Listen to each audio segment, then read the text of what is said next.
그래도 실무 사례가 좀 많이 있는 사무실 찾는 것이 좋겠습니다. 왜냐면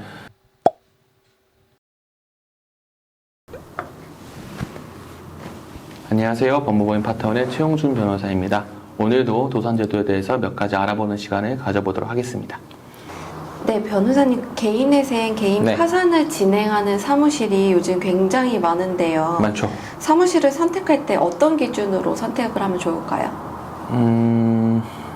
그냥 저희 사무실 이렇게 말씀드리면 좀 그렇고, 사실 이거는 다분히 좀 주관적인 관점이 많이 포함된 요인이라고 생각해요. 그래서 그래도 이제 고객분들께서 좀 어떻게 좀 안심하고 맡길 수 있는 사무실 고르는 기준이라면, 첫 번째는 일단은 이게 사실 외관으로만 뭐 온라인이라 이런 것만 보기는 어려운 부분은 분명히 있는데, 그래도 실무 사례가 좀 많이 있는 사무실 찾는 것이 좋겠습니다. 왜냐면 이게 개인회생 개인 파산이 대단히 좀 비슷한 도식에서 움직이는 것 같아도 채무자분들 각자의 사정에 따라서 법원에서 내리는 보정의 내용이 조금씩 달라질 수 있고, 또 그때그때 어떻게 소명을 했는지에 따라서 좀 심하게는 변제율 자체에서도 좀 많이 차이를 보이는 경우가 왕왕 있습니다. 그래서 그런 어떤 예측하지 못한 어떤 보정 권고나 명령이 내려왔을 때 잘 대응할 수 있는 사무실, 그런 사무실은 결국엔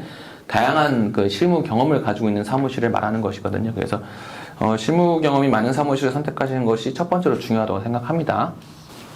네, 그리고 대한변호사협회에서 아무래도 도산 전문 변호사로 인증을 해준 그런 사무실을 찾는 것이 아무래도 조금 더 신뢰성이 있을 것이라고 생각합니다. 그리고 또 하나를 꼽아보자면, 마지막으로는 특히 이 채무자분들께서 또 어떤 큰 결단을 내셔가지고 오시는 만큼 무엇보다도 비용에 대한 설명이 좀 분명한 곳에 찾아가셨으면 좋겠어요. 그러니까 두루뭉술한 게 아니라 수임료는 얼마다, 그리고 채권 횟수가 이만큼이라면 인지 송달료 얼마면 된다, 그리고 부채 발급 비용을 만약에 위임을 마찬가지로 대리를 맡긴다고 하면 그 비용도 얼마다, 이렇게 요소 항목을 정확하게 낱낱이 설명해 주는 사무실을 찾는 게 중요하다고 생각합니다. 그냥 대충 한 200 들어요, 대충 150 들어요, 이렇게 설명하는 곳은 가급적 선택하지 않는 것이 좋다고 저는 생각을 합니다.